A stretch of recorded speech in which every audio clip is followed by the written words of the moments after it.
Hello, BookTube. I've got a poem for you today for Poetry Thursday. I've stopped Poetry Thursday for a long time, largely because construction started mounting here at Hyde Cottage and then flew out of control. So there were workers here all day long, every day. There was chaos. Everything was tarped over. And lots of things were moved around.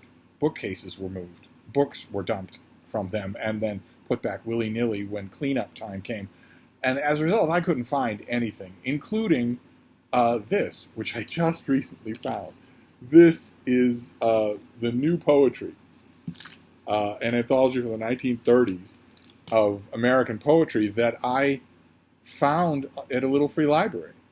It was just like that in a little free library, not with the tassel bookmark, but just like that. So I had no idea what it was. I had to take it off the shelf to figure out what it was, and saw this school-style book dust jacket that I remember very well. I remember these very well. That somebody had put over, decades later, somebody had put it over a copy of the new poetry. So who knows what kind of a life story this book had. But I took it home, and I loved reading through it. And it also made for a wonderful series of daily poetry readings. And then it went away. And I just told myself, the only room that I still had unimpeded access to was the little book room.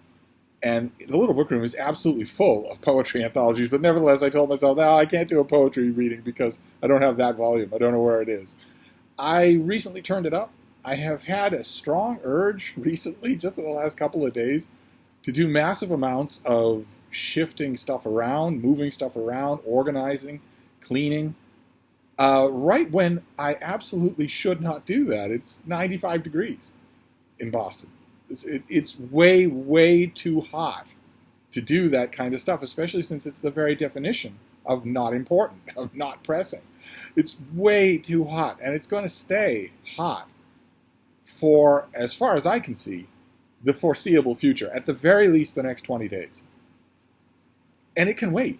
All of that stuff can wait, and yet I'm seized with a huge urge to do that. I'm not going to. I am going to be good. I am going to control myself. But I found this without much digging at all. It sort of came right to my hand. So I thought we'd do a poem for today, for Poetry Thursday. I started out doing Poetry Thursday, which only a handful of booktubers do, and then I expanded it to every day. I haven't been doing it every day, but at least I can do Thursday. So we're going to read a poem here by Joseph Warren Beach, who was from the early part of the 20th century. I think he got his college degree at the very beginning of the 20th century, and went on to a fairly storybook gradation in his career as a visiting professor, and then a beloved long-term professor, and then a retired professor who goes lecturing to who'll ever write him a check, who also on the side wrote, I think, a couple of novels and a couple of very studious, well-respected volumes of poetry. And then right on cue, at 70, he died. A completely buttoned-up life on the surface that is a little belied by the poetry that he wrote, some of it. So I thought we'd read a poem called Rue Bonaparte, which sets the scene in a little restaurant. You that but seek your modest rolls and coffee, when you have passed the bar and have saluted its watchful madam, then pray enter softly the inner chamber, even as one who treads the haunts of mating birds, and watch discreetly over your paper's edge. There in the corner, obscure, ensconced behind the uncovered table, a man and woman keep their silent tryst. Outside the morning floods the pavement sweetly. Yonder aloft a maid throws back the shutters. The hucksters utter modulated cries as wistful as some old pathetic ballad. Within, the brooding lovers, unaware, sit quiet hand in hand, or in low whispers communicate a more articulate love. Sometimes she plays with strings, and, gently leaning against his shoulder, shows him childish tricks. She has not touched the glass of milk before her, her breakfast, and the price of their admittance. She has a look devoted and confiding, and might be pretty were not life so hard. But he, gaunt as the rusty bicycle that stands against the table, and with features so drawn and stark, has only futile strength. The love they cherish in this stolen meeting through all the day that follows makes her sweeter, and him perhaps it only leaves more bitter. But you that have not love at all, old men that warm your fingers by this fire, discreetly play out your morning game of dominoes. This is a little moment. This is a little moment captured. The settled older man goes in for his regular breakfast, but right over the top of his newspaper, over there in the corner, respectfully, in silence, unconnected with him, doomed lovers are meeting for a glass of milk, probably all they can afford. They don't have any food in front of them. They're obviously both poor. And the narrator of the poem clearly believes their love is doomed by penury. Not unfaithfulness, not anything else, but just that they are not comfortable. Economically, financially, socially, they're not comfortable. The man has a rusty bicycle, and he has to bring it inside and lean it against the table. He's obviously worried about leaving it outside. And she, the young woman, is not pretty anymore, not because she's older, but because life has worn the prettiness out of her. And the narrator is pointing at the juxtaposition that presumably the older man who goes in to read his paper and get his roll will play a complacent game of dominoes and not even care. Will soon forget this little vignette that he's seen, and certainly not inquire into the lives behind it. This is a wonderful little moment, and I don't know if you noticed in the reading, but all of the rhymes are buried. All of the rhythms are subterranean. They are there. You can pick them out, but they're not obvious. This is very much the new poetry, as opposed to something that is rhythmically sing-songy and maybe has end rhymes. But Joseph Warren Beach could do that too. Well, let's read one more poem. This is The View at Gunderson's. Sitting in his rocker, waiting for your tea, gazing from his window, that is what you see. A cat that snaps at flies, a track leading down by log-built shanties, gray and brown. The corner of a barn and the tangled lines of fence, of rough-hewn pickets standing dense. The ghost of a tree on a dull, wet day, and the blanket fog where lies the bay. But when he's seen the last of you, sitting in his rocker, what's his view? For there he sits, day in, day out, nursing his leg and his dreams, no doubt. The snow side, up behind the guard, the farm beside the old Trondheim ford, daughters 7 with their cold blue eyes, and the great pine where his father lies.